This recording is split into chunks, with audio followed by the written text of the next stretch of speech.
身邊闖出過，夕陽照亮了天空，鋪滿火紅的顏色，把星星都掉進了銀河。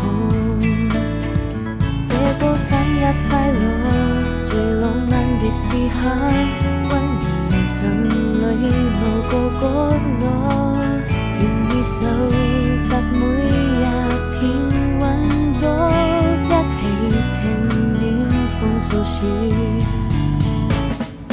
去看煙火，許多年以後，這是我們的生活。再不遠的光後，路沒有盡頭，空氣已現實分隻遠。